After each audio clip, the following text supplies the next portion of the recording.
Sir এদিকে sir sir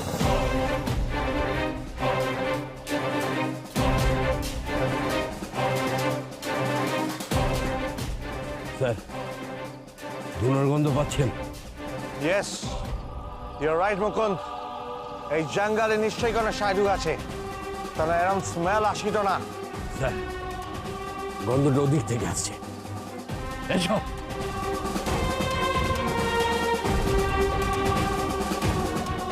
কিভাবে খুঁজবো আমি আমার ধর্ম কি? এর জন্য তোমার মন স্থির করতে হবে। ধ্যান করো তুমি। ধ্যান করলে মন স্থির হবে। মন স্থির হলে তুমি ধারণ করতে পারবে এই জীবন দিয়ে তুমি কি করতে চাও। তবেই তুমি বুঝতে পারবে তোমার ধর্ম কি, তোমার বেঁচে থাকার উদ্দেশ্য কি। আপনি এই জঙ্গলে কেবল ধ্যান করতে আসেন? হ্যাঁ, এখানে এই নির্জনে মনোসংযোগের ব্যাঘাত ঘটে না। আপনার বাড়ি কোথায়? কটকেই থাকেন? স্বদেশীদের কাছে সারা দেশটাই তো বাড়ি বাবা। এখন কটকে আছি, যতীন বলে একজনের সঙ্গে দেখা করার আছে আমার। তারপরেই চলে যাবেন? তাহলে আমি ধ্যান করে যা জানতে পারবো কি করে জানাবো আপনাকে? তোমার মনেই সেই উত্তরটা রেখো বাবা। ধর্ম তো আর জনে জনে বলে বেড়ানোর ব্যাপার না, তোমাকে উপলব্ধি করতে হবে।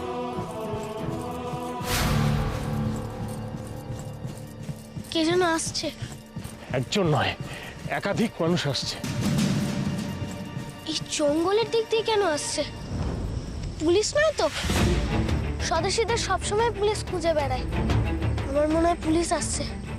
আপনি পালিয়ে যান সাধু বাবা। পুলিশ আপনাকে চিনতে না পারলে সন্দেহ করে ধরে নিয়ে যাবে। পুলিশ ধরলে না খুব মারে। আমি দেখেছি অনন্ত দাদাকে কেমন ভাবে মেরেছিল। আপনি চলে যান। আমি চলে গেলে তোমার বিপদ হবে বাবা। আমার কিচ্ছু হবে না। অনেক পুলিশ আমাকে চেনে, অনেকে আমার বাড়িও চেনে।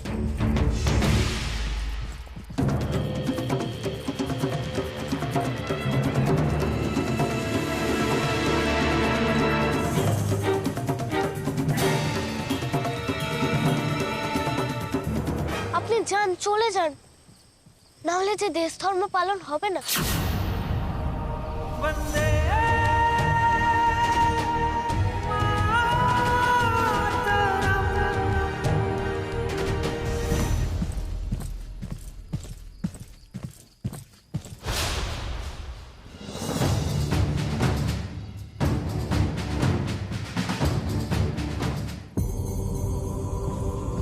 আসুন।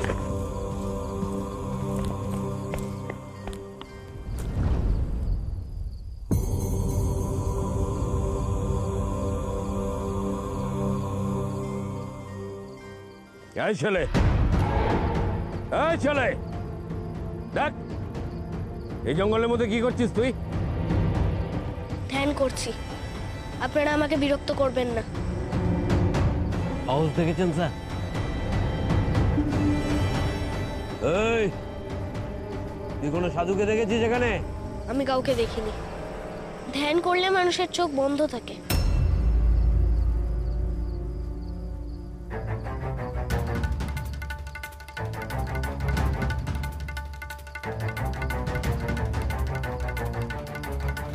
চাপ বাবা, স্বদেশী সাধু ধরতে এলাম, এসে দেখি সুভাষ ধ্যান করছে।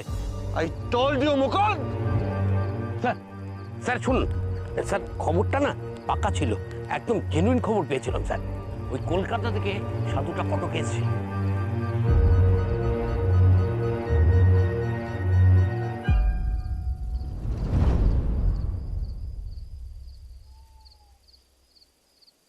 সাধু বাবা পালিয়ে যেতে পেরেছেন তো? উনি যেন ধরা না পড়েন, তবে যে দেশের ক্ষতি।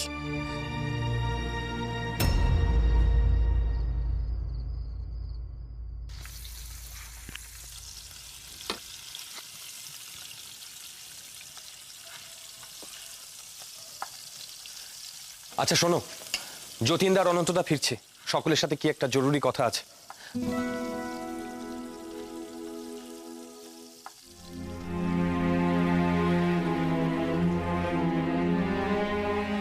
অনু দিদি, এই অসময়ে কচু শাক শামসুলকে যোগ্য শাস্তি দেওয়ার আগে খাইয়ে দাইয়ে মনে বল দিচ্ছ? জানো অনু দিদি, তোমার ছাতুর শরবত গায়ে বল দেয়, আর এই কচু শাক ঢাকার এই ছেলেটার মনে বল আনে।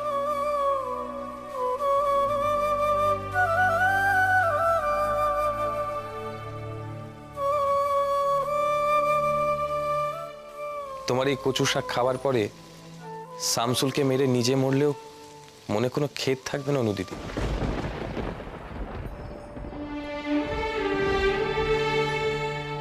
ওই পার্শে মাছের একটা ঝোল হয় না, কালো জিরে কাঁচা লঙ্কা দিয়ে, আমার মা রাঁধতো। সেই স্বাদ জানো তো এখনো মুখে লেগে আছে। আমি তোমায় রেঁধে খাওয়াবো, তুমি আমাকে বলো। আমরা কেউ আর বীরু দাদাকে দেখতে পাবো না। পুলিশ ওকে গুলি ইংরেজটা খুব খারাপ মেস্তাদা। বীরু দাদা তো খুব ভালো, কেন মেরে ফেললো ওরা বীরু দাদাকে? না না বীরেন, এমন বলো না ভাই। তোমরা ভাইরা এরকম প্রাণ দেবার কথা বললে এই দিদি কি করবে বলো তো? এই তো সবাই এখানে আছে। যতীনদা, কি বলবেন বলছিলেন? একটা জরুরি কথা বলতে আজ তোমাদের সকলকে আমি এখানে জড়ো হতে বলেছি। আসুন।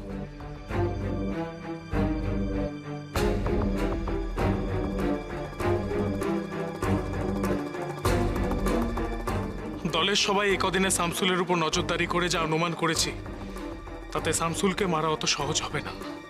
কারণ শামসুলের সঙ্গে সব সময় আর অন্যান্য পুলিশও থাকে। যে শামসুলকে মারবে সে কোনো মতেই পালাতে পারবে না। বাস্তব সত্যি এটাই, সে ধরা পড়বেই।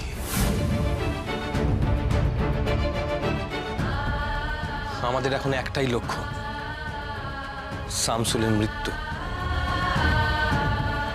ধরা পড়ি বা প্রাণ যাক, আমরা কিছুতেই পিছিয়ে আসব না।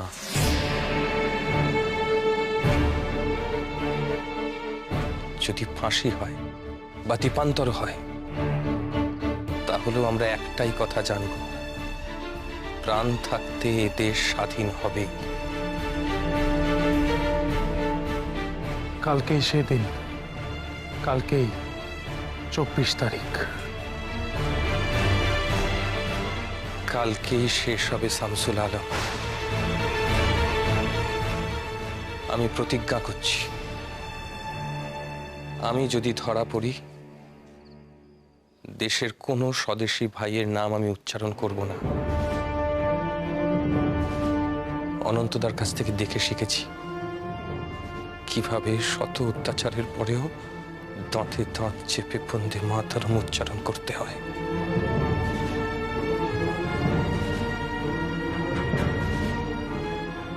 বীরেন, কাজটায় কতটা ঝুঁকি জানো তো? অনন্তদা, যে দেশের সন্তান চাপের কর ভাইরা, ক্ষুদিরাম বসু, প্রফুল্ল চাকি, বারিন ঘোষ, হেমচন্দ্র কানুনগোর মতো মানুষ, সেই দেশের বীরেন হয়ে আমি কি করে ভয় পেয়ে পিছিয়ে যাব? ভয় পেলে চলবে না। প্রয়োজন হলে আত্মহত্যা করব। আমার একটা প্রাণের বিনিময়ে যদি লক্ষ লক্ষ ভাইয়ের প্রাণ শামসুলের অত্যাচার থেকে রক্ষা পায়, তাহলে সেই আত্মহত্যায় আমার কোনো আক্ষেপ থাকবে না। আমি জানবো আমার একটাই পিছু টান আমার সাথে আছে, আমার দেশ ভারতবর্ষ।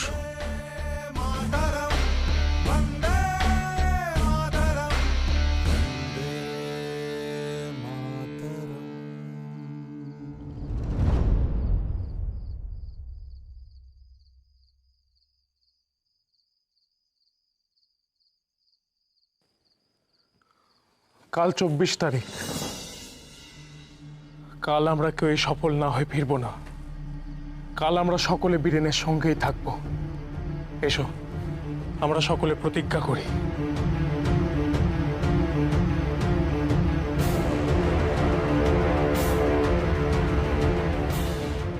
আমাদের একটাই লক্ষ্য শামসুল আলম, লক্ষ্যভ্রষ্ট আমরা কিছুতেই হব না। বন্দে মাতরম।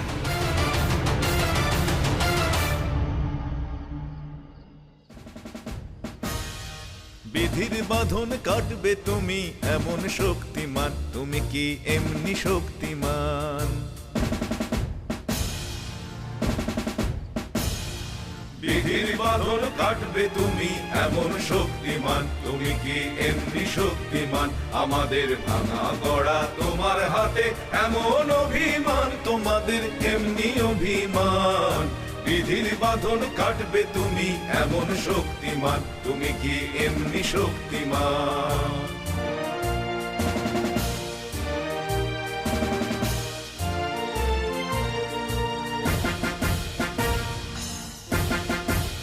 চিরদিন টানবে পিছে, চিরদিন রাখবে নিচে, চিরদিন টানবে পিছে, চিরদিন রাখবে নিচে। এত বল নাই রে তোমার, সবেই না সেই টান। বিধির বাঁধন কাটবে তুমি এমন শক্তিমান, তুমি কি এমনি শক্তিমান?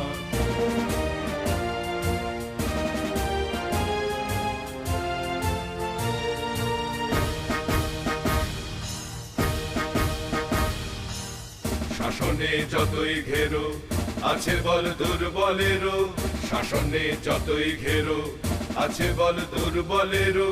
হও না যতই বড়, হও না যতই বড়, আছে ভগবান। আমাদের শক্তি মেরে তোরাও বাঁচবি রে, আমাদের শক্তি মেরে তোরাও বাঁচবি রে। বোঝা তোর ভারী হলেই টুকবে তোরই খান। বিধির বাঁধন কাটবে তুমি এমন শক্তিমান, তুমি কি এমনি? আমি তো শুধু বলেছিলাম আমাদের বাড়ির পথের জঙ্গলে এক সাধু বাবাকে ঢুকতে দেখেছি। আমরা সুভাষকে অনেক বারণ করেছিলাম, ও শোনেনি। তাই একবার খবর নিতে এসেছিলাম। আমাদের খুব চিন্তা হচ্ছিল যে ও জঙ্গল থেকে ফিরেছে কিনা। মঙ্গল, তোমাদের বাড়ি যাওয়ার পথে ঘন জঙ্গল পড়ে না? হ্যাঁ, আমার দিদিমা বলেছিল গায়ের কয়েকজন ওই জঙ্গলে মধুর চাক ভাঙতে গেছিল। তাদের অনেককে সাপে কামড়েছিল।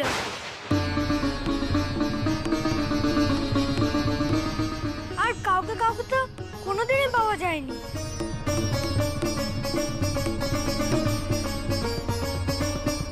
সেই জন্য ওই জঙ্গলে ঢুকতে কেউ সাহস পায় না।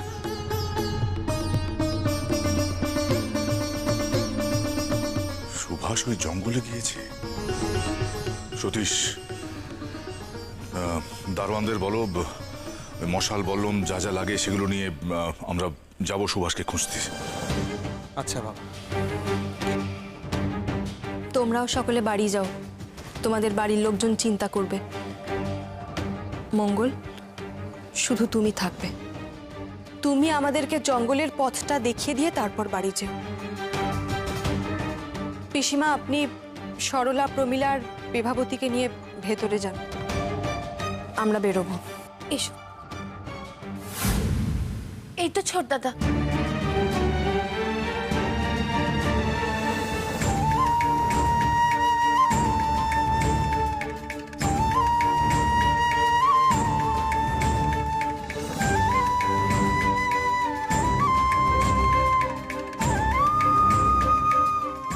কোথায় গিয়েছিলে তুমি? জঙ্গলে। কেন সুভাষ? তোমার বন্ধুরা তোমাকে এত করে বারণ করেছে, বলেছে সেখানে বিপদ আছে, তাও তুমি কারো কথা শোনো। তুমি ওখানে গেছিলে সাধু বাবার খোঁজ করতে। তোমার বাবা তোমাকে এতবার করে বুঝিয়েছেন, তুমি তার কথাও শোনোনি। আজকে যদি কোনো একটা বিপদ হতো তাহলে কি হতো? সেটা জানতেই তো গেছিলাম মা।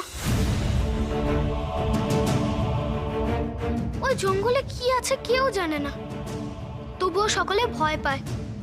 আর একজন সাধু বাবা একটুও ভয় না পেয়ে ওই জঙ্গলে ঢুকে গেছিলেন। আমি ভাবলাম তার কাছেই আমি আমার প্রশ্নের উত্তর পাবো। কিসের এত প্রশ্ন তোমার? এই প্রশ্নের উত্তরগুলো না পেলে কি খুব ক্ষতি হবে? আমি না সবসময় ভাবি কি জন্য আমরা বেঁচে থাকি।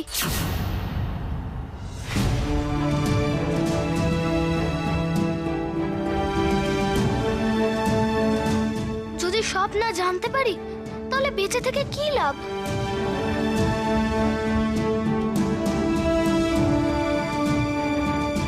দেখো মা, সকলে এরকম ধর্ম ধর্ম করছে, আর আমি সকলকে জিজ্ঞাসাও করেছি, কিন্তু কেউ বলতে পারছে না আমার ধর্ম কি।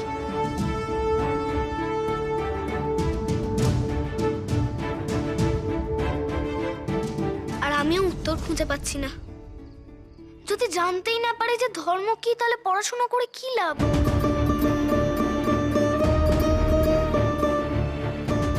আগে আমাকে জানতে হবে এই মানব জীবন দিয়ে আমি কি করব। কেবল বেঁচে থাকাকে কি জীবন বলে মা? এসব তুমি কি বলছো সুভাষ? কেন বলছো? বেঁচে থাকার জন্যই তো মানুষ পৃথিবীতে আসে।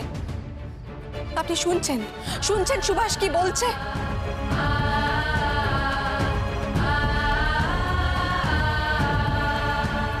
চারু, মঙ্গল, তোমরা বাড়ি যাও। বাবা মায়েরা চিন্তা করেন সন্তানেরা বাড়িতে না থাকলে।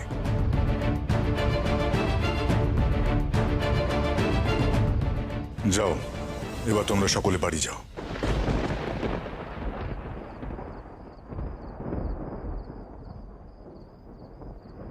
পিসিমা, আপনি ঘরে যান।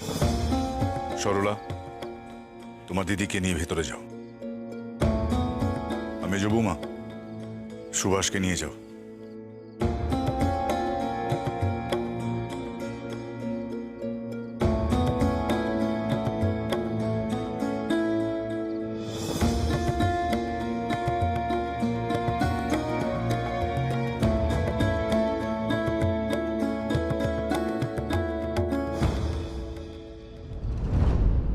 এত কিছু শোনার পরেও আপনি চুপ করে রয়েছেন?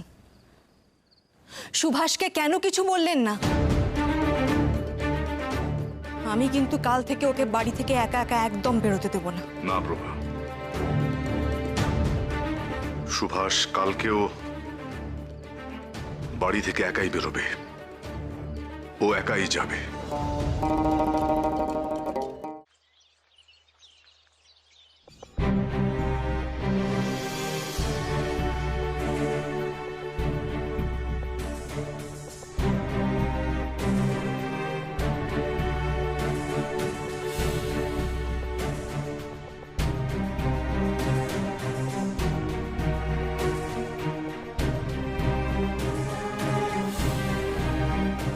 আমাকে দেখতে হবে সুভাষ কোন সাধুর কাছে যায়, কোন সাধু সুভাষকে এই সব বলছেন। আমাকে আলাদা করে সাধুর সাথে কথা বলতে হবে, নইলে সুভাষকে যে এইসব থেকে আটকানো যাবে না। এ তো ওর ভবিতব্য নয়।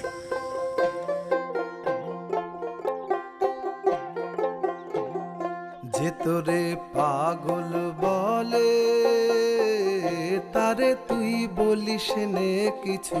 যে তোরে পাগল বলে তারে তুই বলিস নে কিছু। আজকে তোরে কেমন ভেবে অঙ্গে যে তোর ধুলো দেবে। আজকে তোরে কেমন ভেবে। সত্যি তো, সাধু বাবার ধর্ম যেরকম দেশ সেবা, আমার ধর্ম কি? আমাকে জানতেই হবে, নিজেকেই খুঁজে বের করতে হবে। যে তোরে পাগল বলে তারে তুই বলিস নে কিছু।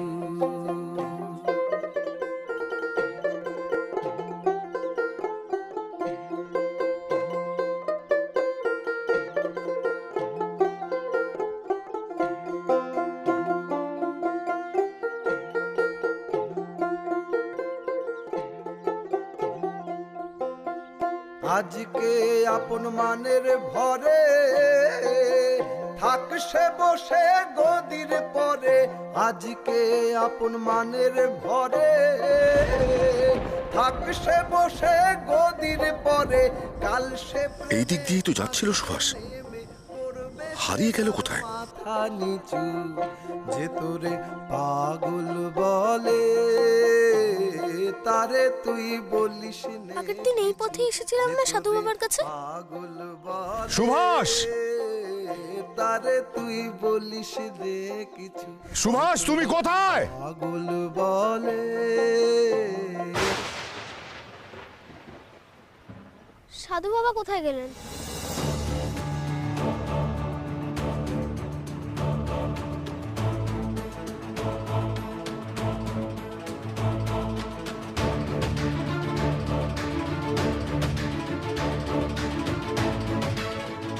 সাধু বাবা তবে আসেননি আজ? পুলিশ ধরতে পারেনি তো ওই সাধু বাবাকে?